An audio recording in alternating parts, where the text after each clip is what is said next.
শুরু করছি দশম শ্রেণীর অধ্যায় 23 ত্রিকোণমিতিক অনুপাত এবং ত্রিকোণমিতিক অভেদাবলী।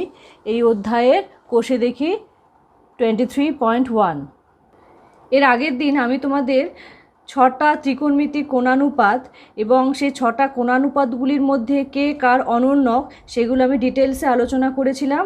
আশা করি তোমাদের এগুলো সব মনে আছে। কোষে দেখি 23.1-এর একদম একের অঙ্কটা দিয়ে শুরু করছি। বলছে এখানে একটি সমকোণী ত্রিভুজ ABC এঁকেছি, যার AB 10 সেমি, BC 8 সেমি এবং AC 6 সেমি। কোণ ABC এর সাইন এবং ট্যানজেন্টের মান নির্ণয় করি। তো দেখতেই পাচ্ছ, যেহেতু সব থেকে বড় বাহু AB 10 সেমি, তাহলে এর বিপরীত কোণ অর্থাৎ কোণ ACB এটা 90 ডিগ্রি। আচ্ছা, এবার কোণ ABC এই কোণটার কী বের করতে হবে? সাইন এবং ট্যানজেন্টের মান। এবারে সবথেকে গুরুত্বপূর্ণ বিষয় সেটা হচ্ছে কোণ ABC এর সাপেক্ষে লম্ব কোণটা আর ভূমি কোণটা। কোণ ABC দেখো এই কোণটার সাপেক্ষে, আচ্ছা এই কোণটার সাথে কোন দুটো বাহু আছে? একটা BC বাহু আর একটা AB বাহু। AB বাহু তো অতিভুজ, তাহলে এই BC বাহু হলো ভূমি। BC ভূমি এবং AC হবে সেক্ষেত্রে লম্ব। তাহলে লম্ব AC = 6 সেমি, ভূমি BC = 8 সেমি আর অতিভুজ তো 10 সেমি। এটা আমরা প্রথমেই বুঝে গেছি। সুতরাং কোণ ABC এর সাইন, এটাকে আমরা বলি সাইন অফ কোণ ABC। তো কোণ ABC কে যদি আমরা থিটা দিয়ে ডিনোট করি, তাহলে সেক্ষেত্রে আমরা বলবো সাইন থিটা। সাইন থিটা = লম্ব বাই অতিভুজ। লম্বর জায়গায় লিখলাম 6 এবং অতিভুজের জায়গায় লিখলাম 10। যেহেতু এটা একটা অনুপাত বোঝাচ্ছে, কোনো একক হবে না, এটা সরল করে হলো 3/5। এবার বের করব কোণ ABC এর ট্যানজেন্টের মান। কোণ ABC কে আমরা থিটা দিয়ে লিখেছি, তাই কোণ ABC এর ট্যানজেন্ট মানে হচ্ছে ট্যান কোণ ABC অর্থাৎ ট্যান থিটা। ট্যান থিটা মানে আমরা কি জানি? ট্যান থিটা = লম্ব বাই ভূমি। লম্বর জায়গায় 6 আর ভূমির জায়গায় 8, এটা সরল করে হলো 3/4। সুতরাং কোণ ABC এর সাইনের মান বেরোলো 3/5 এবং কোণ ABC এর ট্যানজেন্টের মান বেরোলো 3/4। এটা দেখো কি বলেছে, বলছে ABC একটি সমকোণী ত্রিভুজের কোণ C = 90 ডিগ্রি, BC = 21 একক, AB = 29 একক। তাহলে sine A cos A sine B cos B এর মান নির্ণয় করতে হবে। দেখো সমকোণী ত্রিভুজটির কোণ C = 90 ডিগ্রি তো বলাই আছে, তাহলে AB হলো অতিভুজ। এবারে কোনটা লম্ব কোনটা ভূমি হবে সেটা ডিপেন্ড করছে আমি কোন কোণের সাপেক্ষে কথা বলছি। আচ্ছা, প্রথমে কোণ এর সাপেক্ষে কথা বলি। কোণ এর সাপেক্ষে মানে কোণ BAC এর সাপেক্ষে বলা হচ্ছে। এর সাপেক্ষে যে দুটো বাহু থাকবে তার ABটা হচ্ছে অতিভুজ এবং AC হবে ভূমি। তাহলে কোণ এর সাপেক্ষে ভূমি হবে AC, যার মান আমি এখনো পর্যন্ত জানি না, এবং লম্ব BC, যার মান 21 একক বলা আছে। এখন ত্রিকোণমিতিক অনুপাতগুলো বের করতে গেলে এই সমকোণী ত্রিভুজটির AB BC AC তিনটে বাহুরই দৈর্ঘ্য জানতে হবে। সেটা আমরা কোথা থেকে পাবো? সেটা আমরা পাবো পিথাগোরাসের উপপাদ্য থেকে। পিথাগোরাস উপপাদ্য অনুসারে এই ছোট দুটো বাহুর স্কোয়ার = এই অতিভুজের স্কোয়ার, অর্থাৎ AC² + BC² = AB স্কোয়ার। এখান থেকে দেখো AC এর মান বেরোলো 20, অর্থাৎ ACর জায়গায় আমরা এখন লিখতে পারি 20 একক। সুতরাং সাইন A = কোণ এর সাপেক্ষে লম্ব বাই অতিভুজ। কোণ এর সাপেক্ষে লম্ব হলো BC, তাহলে লম্বের জায়গায় আমরা লিখব 21 এবং অতিভুজ 29, তাহলে 21/29। এটা হলো সাইন এর মান। সুতরাং সাইন A = 21/29। cos A = কোণ এর সাপেক্ষে ভূমি বাই অতিভুজ। এখন কোণ এর সাপেক্ষে ভূমি কি? AC, এবং সেই AC এর মান আমি কত বের করলাম? 20 একক। তাহলে ভূমির জায়গায় লিখব 20 আর অতিভুজের জায়গায় 29।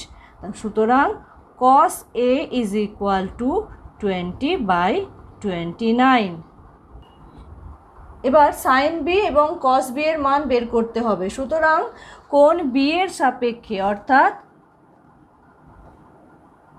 এই কোণটার সাপেক্ষে কোণ এ বি সি এর সাপেক্ষে লম্ব কোণটা অতিভুজ কোণটা সেটা জানতে হবে। দেখো কোণ বি এর সাথে কোন দুটি বাহু সংলগ্ন রয়েছে, একটা হচ্ছে বিসি বাহু আর একটা হচ্ছে এবি বাহু। এবি বাহু তো অতিভুজ, সুতরাং অপর যে বাহুটা আছে সেটা হবে কোণ বি এর সাপেক্ষে ভূমি। সুতরাং কোণ বি এর সাপেক্ষে ভূমি হবে বিসি, লম্ব এসি এবং অতিভুজ এবি। সুতরাং লিখে নিলাম কোণ বি এর সাপেক্ষে লম্ব এসি 20 একক এবং ভূমি বিসি 21 একক।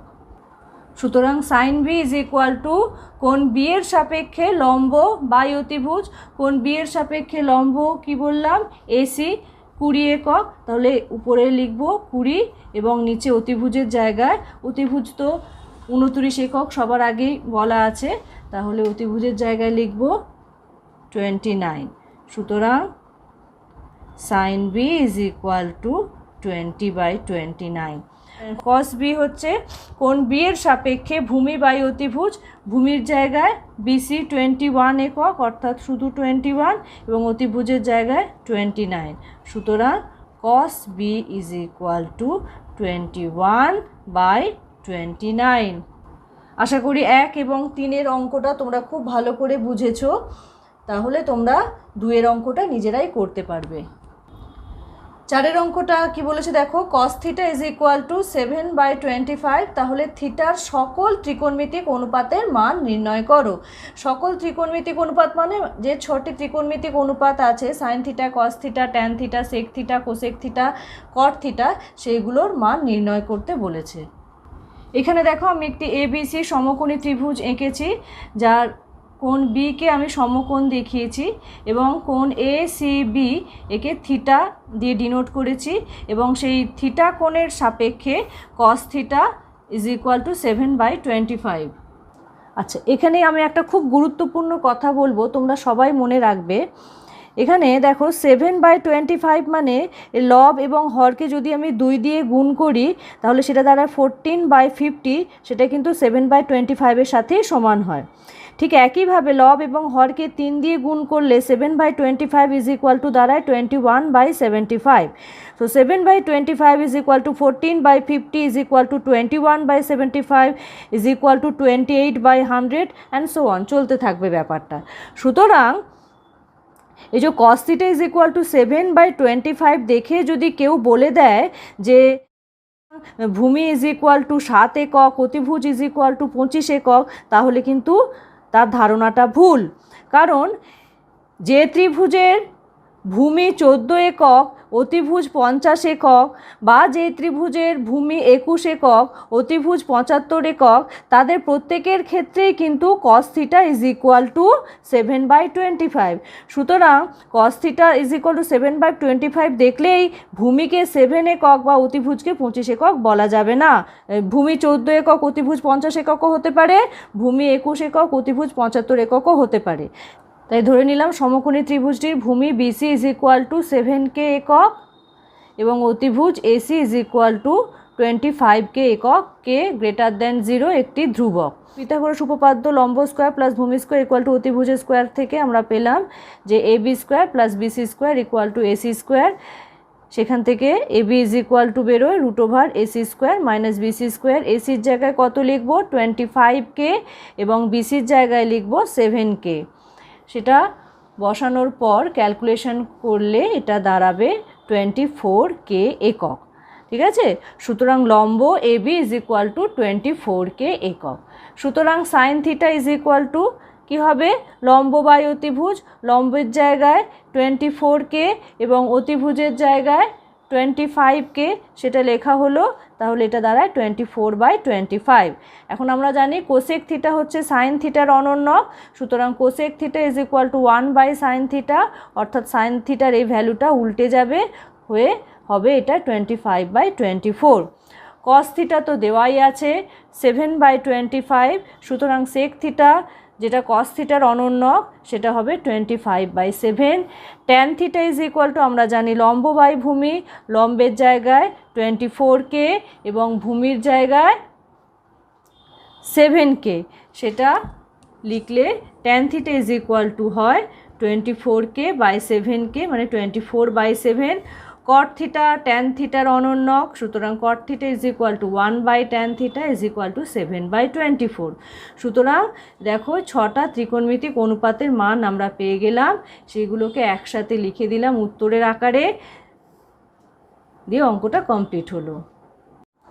এবার আমরা করব 7এর অঙ্কটা। 7এর অঙ্কটা তোমরা খুব মন দিয়ে দেখো, তাহলে তোমরা 5 এবং 6-এর দুটো অঙ্ক নিজেরাই করতে পারবে। 7এর অঙ্কটায় বলেছে যে cot A is equal two 4/7.5, তাহলে cos A এবং cosec এর মান নির্ণয় করো এবং সেখান থেকে দেখা 1 + cot square A is equal two cosec square A। তো cot A is equal two 4/7.5, এটা সিম্পলিফাই করলে দাঁড়ায় 8/15। তো আমরা জানি cot A is equal two ভূমি বাই লম্ব, সুতরাং ধরি সমকোণী ত্রিভুজটির ভূমি 8K একক এবং লম্ব 15K একক, K > 0 একটি ধ্রুবক। সুতরাং অতিভুজ ইজ ইকুয়াল টু দাঁড়াবে √ লম্ব স্কোয়ার প্লাস ভূমি স্কোয়ার ইজ ইকুয়াল টু এটা, এখান থেকে সরল করলে অতিভুজ বেরিয়ে আসবে 17K একক। সুতরাং সমকোণী ত্রিভুজটির ভূমি 8K একক, লম্ব 15K একক এবং অতিভুজ 17K একক। সুতরাং cos A is equal two ভূমি বাই অতিভুজ, ভূমি কত, ভূমির জায়গায় 8K লিখব এবং অতিভুজের জায়গায় লিখব 17K, সুতরাং cos A is equal two বেরোলো 8/17।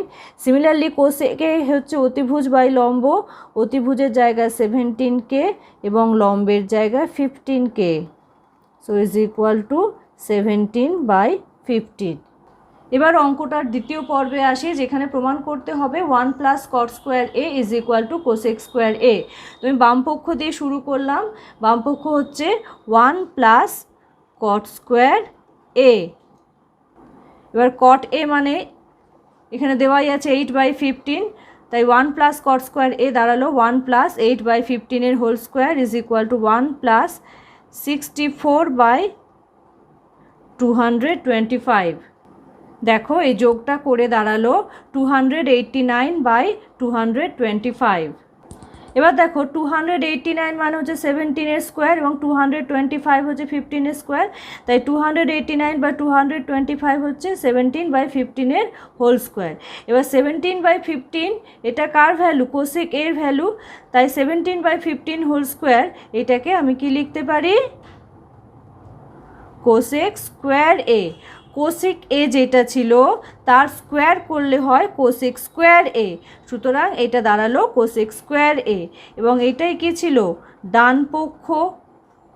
সুতরাং বাম পক্ষে 1 + cot স্কোয়ার A সেটা ডান পক্ষের cosec স্কোয়ার এর সাথে সমান হলো, সুতরাং 1 + cot square A is equal two cosec square A, এটা প্রমাণ হয়ে গেল।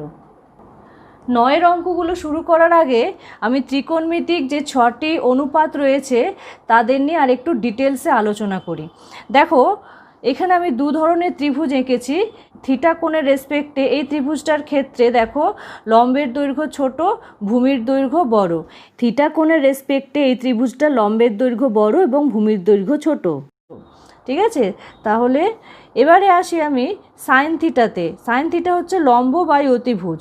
দেখো আমরা জানি একটা সমকোণী ত্রিভুজের সবথেকে বড় বাহুটা হচ্ছে অতিভুজ, সুতরাং এই কেসটাতেই হোক বা এই কেসটাতেই হোক, এই দু ক্ষেত্রেই লম্বের থেকে অতিভুজের দৈর্ঘ্য বড়। সুতরাং এখানে সবসময় লব হরের থেকে ছোট হবে, সুতরাং এইটার ভ্যালু অলওয়েজ লেস দ্যান 1 হবে। সুতরাং সাইন থিটার মান অলওয়েজ লেস দ্যান 1। সিমিলারলি কস থিটাতেও দেখো এখানে আছে ভূমি বাই অতিভুজ, অতিভুজ বড় হয় সবসময় ভূমির থেকে, তাই এক্ষেত্রেও লব ছোট এবং হর বড়, তাই কস থিটার মানও কী হবে, 1-এর থেকে ছোট হবে। এবারে আসি ট্যান থিটার ক্ষেত্রে। ট্যান থিটা হচ্ছে লম্ব বাই ভূমি। এই ছবিটার ক্ষেত্রে দেখো লম্বের দৈর্ঘ্য ছোট, ভূমির দৈর্ঘ্য বড়। সুতরাং এই ত্রিভুজটার ক্ষেত্রে কি হবে, লম্ব বাই ভূমি ট্যান থিটার মান 1-এর থেকে ছোট হবে। আবার এই ত্রিভুজটার ক্ষেত্রে দেখো লম্বের দৈর্ঘ্য বড়, ভূমির দৈর্ঘ্য ছোট। সুতরাং লম্ব বাই ভূমি করলে এক্ষেত্রে কি হবে, লব বড় এবং হর ছোট হবে। এক্ষেত্রে ট্যান থিটার মান 1-এর থেকে বড় হবে। তাহলে ত্রিভুজটার ক্ষেত্রে ট্যান থিটার মান 1-এর থেকে ছোট হচ্ছে এবং এই ত্রিভুজটার ক্ষেত্রে ট্যান থিটার মান 1-এর থেকে বড় হচ্ছে। সুতরাং ট্যান থিটার মান 1-এর থেকে ছোটও হতে পারে এবং 1-এর থেকে বড়ও হতে পারে। আবার লম্ব এবং ভূমির দৈর্ঘ্য যদি সমান হয়ে যায় তাহলে সেক্ষেত্রে ট্যান থিটার মান 1ও হতে পারে। অর্থাৎ ট্যান থিটার মান 1-এর থেকে ছোটও হতে পারে, 1ও হতে পারে এবং 1-এর থেকে বড়ও হতে পারে। এবারে আসি কোসেক থিটা। কোসেক থিটা হচ্ছে অতিভুজ বাই লম্ব। অতিভুজের দৈর্ঘ্য অলওয়েজ লম্বের দৈর্ঘ্যের থেকে বড় হয়, কাজেই এই ক্ষেত্রে কি হবে, লব অলওয়েজ হরের থেকে বড় হবে। সুতরাং কোসেক থিটার মান অলওয়েজ গ্রেটার দেন 1 হবে। সেক থিটা অতিভুজ বাই ভূমি। অতিভুজের দৈর্ঘ্য সবসময় ভূমির দৈর্ঘ্যের থেকে বড় হয়, সুতরাং সেক থিটার ক্ষেত্রে লবের মান হরের থেকে বড় হবে। সুতরাং সেক থিটা ভ্যালুটা কি হবে, গ্রেটার দেন 1। কট থিটা ভূমি বাই লম্ব। এই ত্রিভুজটার ক্ষেত্রে কি হচ্ছে, ভূমির দৈর্ঘ্য দেখো লম্বের দৈর্ঘ্যের থেকে বেশি, এক্ষেত্রে কট থিটার মান তাহলে কি হচ্ছে, গ্রেটার দেন 1 হচ্ছে। এবং এই ত্রিভুজটার ক্ষেত্রে দেখো এখানে লম্বের দৈর্ঘ্য ভূমির দৈর্ঘ্যের থেকে বেশি, সুতরাং এক্ষেত্রে কি হবে, লব ছোট এবং হর বড় হবে এবং সেক্ষেত্রে কট থিটার মান লেস দেন 1 হবে। আবার লম্বের দৈর্ঘ্য এবং ভূমির দৈর্ঘ্য সমান হয়ে গেলে সেক্ষেত্রে কট থিটার মান 1 হবে। সুতরাং ট্যান থিটা এবং কট থিটার মান লেস দেন 1ও হতে পারে, ইকুয়াল টু 1ও হতে পারে এবং গ্রেটার দেন 1ও হতে পারে। কিন্তু সাইন থিটা এবং কস থিটার মান অলওয়েজ লেস দেন 1 হবে এবং কোসেক থিটা এবং সেক থিটার মান অলওয়েজ গ্রেটার দেন 1 হবে। সুতরাং 9-এর 1-এরটা যেটা বলা আছে, ট্যান এর মান সর্বদা 1 অপেক্ষা বড়, এটা মিথ্যা। যেহেতু যুক্তি সহকারে লিখতে বলেছে, যুক্তিটা হবে এরকম যে সমকোণী ত্রিভুজে লম্বের দৈর্ঘ্য ভূমির দৈর্ঘ্যের থেকে ছোট, সেই সমকোণী ত্রিভুজের ক্ষেত্রে tan theta is equal two লম্ব বাই ভূমি, এটা লেস দেন 1। তাই এক্ষেত্রে বক্তব্যটি মিথ্যা। ঠিক একইভাবে কটের মান সর্বদা 1 অপেক্ষা ছোট, এই বক্তব্যটাও যে মিথ্যা, সেটা কেন মিথ্যা ঠিক এটা দেখে তোমরা বুঝে লিখবে। 3-এর বক্তব্যটা যে একটি কোণ থিটার জন্য sign theta is equal two 4/3 হতে পারে, এটাও মিথ্যা। কেন মিথ্যা, যুক্তিটা হলো এরকম যে কোনো সমকোণী ত্রিভুজে লম্বের দৈর্ঘ্য সর্বদা অতিভুজের দৈর্ঘ্যের থেকে ছোট হয়, তাই sign theta is equal two লম্ব বাই অতিভুজ অলওয়েজ লেস দেন 1 হবে। 4/3 তো গ্রেটার দেন 1, সুতরাং এই বক্তব্যটি মিথ্যা। এইভাবে তোমরা যুক্তি দিয়ে দেখবে যে 4-এর বক্তব্যটা sec alpha is equal to 12/5 এটা সত্যি হবে এবং তারপরেরটায় cosec beta is equal to 5/13 এটা মিথ্যা হবে এবং cos theta is equal to 3/5 এটা সত্যি।